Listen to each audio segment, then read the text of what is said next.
Bonjour à toutes et à tous, bienvenue au podcast YouSchool Beauté. Je suis Mathilde, formatrice esthétique, et nous sommes accompagnées d'Émilie, formatrice esthétique également. Bonjour.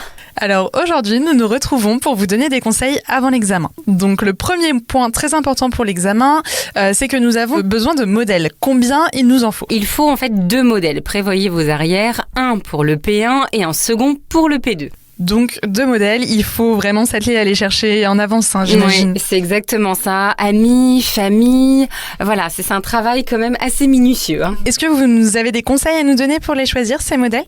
Alors, tout d'abord, on vient de le dire à l'instant, il faut choisir une personne de confiance sur qui on s'est entraîné un maximum pendant sa formation. Ensuite, il est recommandé d'avoir un modèle de score au cas où l'un des 2 modèles tomberait malade. Vraiment, c'est du vécu. Tous les ans, ça arrive à nos élèves, malheureusement, donc assurez vos arrières. Et vous nous dites de s'entraîner au maximum sur nos modèles. Est-ce que cela induit aussi de les préparer ? Oui, tout à fait. Alors, il est important de préparer son modèle avant l'examen, bien sûr. Alors déjà, voilà un petit peu sur le calendrier de la façon dont vous devez vous organiser. En gros, 1 mois avant l'examen et toutes les semaines, il faut faire une manucure et une beauté des pieds. Il faudra aussi lui demander de se faire bien sûr des gommages sur l'ensemble du corps et de bien hydrater son corps tous les jours, sauf bien sûr le jour de l'examen. Ensuite, il est recommandé de faire dormir le modèle chez vous afin d'arriver ensemble le jour J et puis tout simplement pour pouvoir la maquiller à la maison tranquillement et être sereine pour la journée. D'accord. Et est-ce qu'on a le droit, par exemple, d'effectuer une manucure la veille de l'examen ? Alors, la veille de l'examen, il ne faut pas réaliser une manucure complète, mais vous pouvez en fait vous faciliter le travail en refaisant un très léger limage, par exemple, et en laissant un petit bord libre, un ongle sur 2, au cas où vous auriez, par exemple, une French à réaliser. Concernant les cuticules et le polissoir, vous pouvez très légèrement, mais encore une fois, faites attention parce que vous pourriez être pénalisé dès le début de l'épreuve si, par exemple, le jury constate que vous avez trop préparé le modèle. Donc attention à ça. Pour l'épreuve EP2, cette fois, vous devrez réaliser une pose de vernis et on attire votre attention sur le fait que vous devez vous-même appliquer le vernis sur votre modèle. Ce n'est pas au modèle de le faire pour la simple et bonne raison que le modèle n'est pas esthéticienne et que vous risqueriez d'avoir de grandes difficultés si par exemple sa pose est partie trop proche de l'éponicum, sur les replis latéraux des ongles, des choses comme ça. Effectivement, c'est un très bon conseil. Alors, vous nous avez parlé des mains, des pieds, du corps, et est-ce que sur le visage, il y a des recommandations particulières ? Oui, alors tout d'abord, le modèle doit retirer ses bijoux et piercings. Ça, c'est vraiment important. Vous devrez aussi la maquiller d'une certaine façon, mais encore une fois, c'est à vous de réaliser le maquillage et non le modèle, très important. On rappelle que c'est vous la professionnelle. C'est ça. Et si vous voulez pas qu'elle vous mette du col au niveau de l'intérieur de l'œil, de la muqueuse, qui est quasi impossible à retirer, vraiment appliquez ce conseil. Donc on essaie de se faciliter un petit peu la vie. C'est ça. Est-ce que vous avez d'autres dernières recommandations ? Il faut que vous puissiez travailler facilement, c'est-à-dire demander à votre modèle de porter des sous-vêtements suffisamment élastiques, éviter les shorties dans le cas d'une épilation. Ça ne doit pas être un frein pour votre pratique. Concernant le maquillage, demandez à votre modèle de prendre un top noir à enfiler avant de commencer la prestation. Et enfin, prévoyez une petite brosse à cheveux, par exemple, pour la recoiffer rapidement pendant l'épreuve. Donc merci Émilie pour tous ces conseils. Est-ce que les modèles doivent respecter certaines règles impérativement ? Tout à fait. Pour chaque épreuve, le modèle doit suivre des règles précises, mais tout d'abord, un point important, le modèle doit être majeur et féminin. D'accord. Donc on peut même lui demander sa pièce d'identité. Oui, donc, c'est vrai. Donc c'est vrai qu'il faut vraiment faire attention à ça. C'est ça. Donc on va commencer par le P1. Quelles sont les caractéristiques ? Alors pour le modèle, au niveau des caractéristiques, donc le modèle, on l'a dit, doit être maquillé avec du fond de teint, un fard à paupières marron, du mascara, un rouge à lèvres. Alors privilégiez plutôt une teinte marronnée, plus facile à retirer. Ses sourcils doivent être épilés et elle ne doit pas porter de vernis sur les mains ou les pieds et ne doit pas porter ni de faux cils, ni d'extension, même si on sait que c'est très tendance en ce moment, ni de maquillage permanent. Alors attention, même s'il a été fait il y a longtemps et qu'il reste des traces, on essaie vraiment de prendre un modèle qui n'a aucun maquillage permanent, c'est ça? Vrai, ouais, tout à fait. Parce que malheureusement, en fait, l'esthéticienne, avant même de commencer, pourrait déjà perdre des points le jour de l'examen. Ça serait dommage quand même. Et donc maintenant qu'on a fait le P1, on va pouvoir passer à l'EP2. Cette fois, le modèle ne doit pas être maquillé, ne doit pas être épilé au niveau des sourcils et au niveau du corps. Le modèle doit porter un vernis laqué foncé sur les mains et les pieds. Et aussi là, nous vous conseillons également un marron. Et bien sûr, pas de prothésie ongulaire, c'est-à-dire pas de vernis semi-permanent, pas d'ongles en gel, en résine, etc., etc. Naturel. Maintenant que nous savons tout ce qu'il y a à savoir sur le modèle, est-ce que on peut passer à l'esthéticienne? Comment est-ce qu'elle doit se présenter le jour de l'examen? Mais bien sûr, Mathilde. Alors, tout d'abord, la tenue, elle doit être professionnelle. Une belle blouse blanche, un beau pantalon blanc et des petites ballerines blanches également. Et oui, donc le maître mot, c'est le blanc, hein, vraiment. Voilà, c'est le côté vraiment très très soigné, très pur, très propre, etc. Alors, il en est de même, hein, bien sûr. La blouse, elle doit être repassée, elle doit être propre, sans tache, etc. Hein, ça, c'est une évidence. Alors bien sûr, le jean et les baskets sont interdits, mais ça, j'imagine que vous l'avez compris. Votre maquillage doit être discret, mais digne d'une professionnelle. C'est-à-dire qu'on doit retrouver un teint maquillé, des yeux, la bouche, voilà, tout doit être maquillé, mais de façon harmonieuse. Et enfin, pour la coiffure, nous attendons des cheveux attachés ou brochés si vraiment ils sont très courts. Eh bien, merci sur ce point pour la tenue. Est-ce qu'il y a d'autres caractéristiques à respecter ? Alors oui, donc tout à fait, Mathilde, comme pour le modèle, l'esthéticienne ne doit pas porter de piercing. Elle pourra porter bien sûr des petites boucles d'oreilles ou un collier très discret. Hein. On va éviter les créoles ou toutes ces boucles d'oreilles pendantes qui vont faire beaucoup de bruit. Pourquoi pas un petit ras de cou? On a le droit d'être avec quelques bijoux, mais encore une fois très très discret.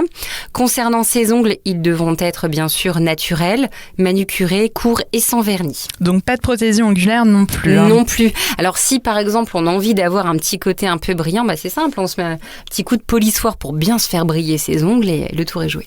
Merci beaucoup.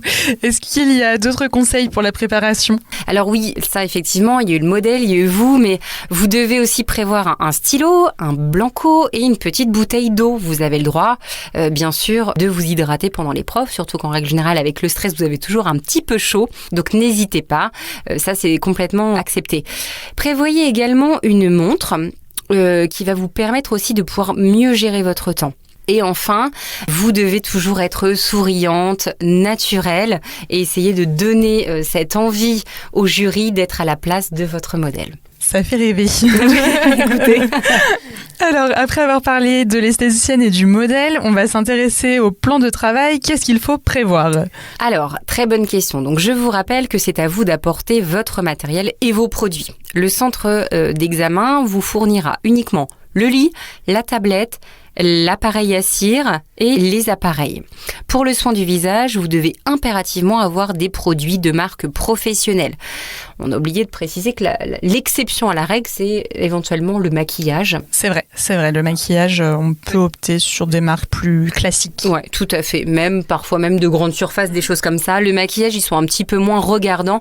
En revanche, pour tout ce qui est produit, soin visage, des mains ou des pieds, ça doit vraiment être professionnel. Donc ça fait quand même beaucoup de matériel à emmener le jour J. Oui, c'est vrai. Comment s'organiser ? Alors, plusieurs possibilités. Vous pouvez utiliser des trousses, des petites bannettes, des plateaux et ranger vos produits par catégorie. Il est important que les produits et le linge soient bien propres et disposés de façon bien sûr harmonieuse sur le lit. Ne les rangez pas en bouchon dans votre valise puisque lorsque vous allez les sortir, évidemment, ça donnera absolument pas envie au jury. Par ailleurs, lorsque vous rangez le matériel au fur et à mesure, faites-le bien sûr de façon discrète parce que vous pouvez prévoir en fait soit un petit sac, soit une petite bannette pour décharger, une fois que vous allez avoir lu votre sujet, votre tablette et aérer la tablette. Donc vous pouvez déposer au fur et à mesure le tout sous le lit. Il faut bien sûr au préalable avoir pris le temps de vérifier en plusieurs fois sa mallette, sa valise avant le jour J, ça c'est évident. Oui, parce que c'est vrai qu'on reçoit la liste quelques temps avant l'examen avec sa convocation. Exactement, ouais, tout à fait Mathilde, c'est bien ça. Donc vous allez, lors de votre réception de convocation à la maison, bien sûr, vous aurez la liste du matériel, ce qui vous permet vraiment de checker au fur et à mesure, de ranger dans des boîtes, de vous organiser méthodiquement pour qu'il n'y ait pas de surprise ou de désagrément le jour J. Eh bien, merci pour tous ces conseils. Maintenant, nous aimerions en savoir plus sur les épreuves en elles-mêmes. Donc, comment se déroulent les 2 épreuves de pratique ? Alors, ces 2 épreuves, elles se composent donc pour l'épreuve EP1 ou pour l'EP2. Vous aurez toujours une partie théorique, puis de la pratique. À savoir que vous débuterez toujours par la partie théorique. Voilà. Alors, ça sera donc 45 minutes maximum pour l'EP1 en termes de théorie, puis maximum 30 minutes pour l'EP2. Eh bien, merci. Donc, nous avons vu dans un précédent podcast comment se déroulait l'épreuve EP1. C'est exact. Donc, nous avions vu les recommandations de la chef de salle. Est-ce que ce sont les mêmes pour l'EP2 ? Alors, effectivement, vous aurez exactement la même façon de procéder, c'est-à-dire qu'elle déposera, on reprend rapidement vraiment les grandes lignes sans pour autant rentrer dans la profondeur du sujet, mais voilà, vous aurez exactement le même discours, la même organisation, tout sera similaire entre l'EP1 et l'EP2. Eh bien, merci. Est-ce que les sujets s'articulent de la même manière ? Alors oui, vous aurez une situation donnée, puis vous aurez des questions de cours portant sur de la biologie, de la cosmétologie, ainsi que la technologie des appareils. Et bien sûr, pour chaque question, vous aurez un fil conducteur qui vous exposera la situation. Et donc aujourd'hui, est-ce que vous pouvez nous donner un exemple de situation professionnelle pour l'EP2, s'il vous plaît ? Oui, tout à fait. Alors, pour l'EP2, on va vous donner un exemple très concret. Donc, Madame Y, nageuse professionnelle de natation synchronisée, participe à une compétition dans quelques jours. Elle a pris rendez-vous à l'Institut pour une épilation des sourcils et une épilation des jambes entières, un soin esthétique des ongles des pieds avec une pose de vernis. Et elle portera un maillot de bain mauve et rose pâle. Et nous nous rappelons que dans l'EP1, nous avions une fiche diagnostic. Est-ce qu'il en est de même pour l'EP2 ? Non, il n'y a pas de fiche diagnostic, contrairement à l'EP1. Vous aurez uniquement une liste des prestations à réaliser. La situation professionnelle, elle vous permet de cibler les couleurs à utiliser pour la pose de vernis, soit classique ou alors le semi-permanent. Et donc, est-ce que vous pouvez nous donner un exemple concret de ce qu'il faudra réaliser pour cette situation professionnelle ? Pour Madame Y, voilà, on vous dira que vous disposez de 2 heures pour réaliser. Donc, ce sera 2 petits points. Premier tiré, un entretien de la ligne des sourcils à la pince. Et là, vous avez vu qu'on vous a précisé la technique. Attention, soyez vigilante lors de la lecture du sujet. Deuxième tiré, une épilation des jambes entières. Ce qui sous-entend vraiment l'épilation des cuisses ainsi que les demi-jambes. Et on n'oublie pas les genoux, ça c'est bien sûr. Et oui, c'est pour ça qu'on vous le dit. On se permet d'insister. Un soin esthétique des ongles des pieds, cette fois. Et puis vous terminerez, le dernier tiré sera donc une pose de vernis laqué sur les ongles des pieds. Nous vous rappelons qu'en fonction des sujets, la technique d'épilation des sourcils, ça peut être imposé ou non. Soit on peut vous dire que c'est à la pince, soit on vous laisse libre choix, soit on vous impose en fait la cire pelable ou la cire jetable avec bande. Vous devrez toujours réaliser l'épilation de 2 zones corps plus celle des sourcils. Et donc ici, les 2 zones corps, c'est les jambes entières, c'est bien ça ? Oui, exactement. Ouais. Tout comme si on prend un autre exemple de sujet, ça pourrait être très bien, je sais pas, maillot et aisselle. Mais là, étant donné que les jambes complètes sont déjà constituées des cuisses plus des demi-jambes, en fait, c'est considéré vraiment...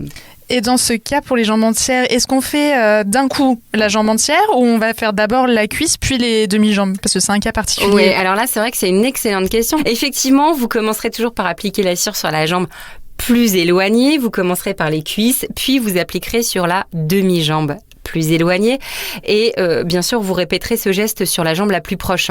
Encore une fois, vous faites demi-jambe, cuisse, et ensuite vous alternez l'épilation d'un genou, puis l'autre. Et ensuite, le modèle pourra se positionner sur le côté. Eh bien, merci beaucoup. Mais de rien. Est-ce qu'il y a d'autres choses à savoir pour le P2 ? Alors oui, tout à fait. Quand vous devez réaliser une pose de vernis classique, vous devez réaliser un soin des ongles des mains ou des pieds classiques.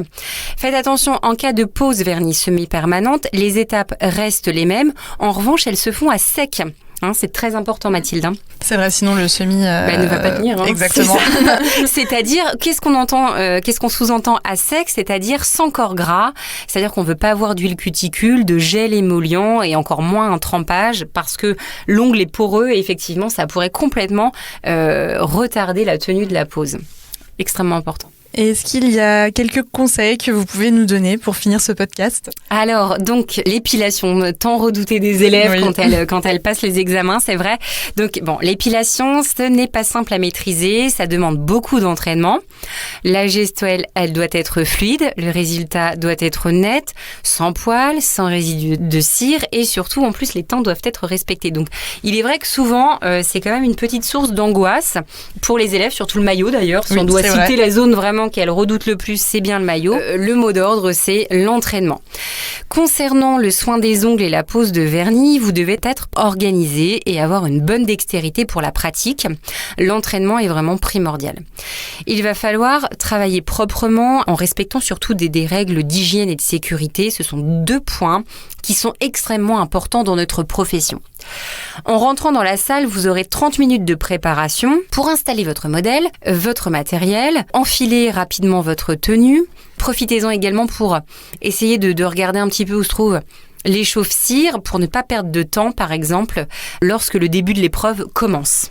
Eh bien, merci à vous pour toutes ces précisions. Nous espérons avoir répondu à toutes vos interrogations et que ce podcast vous a plu.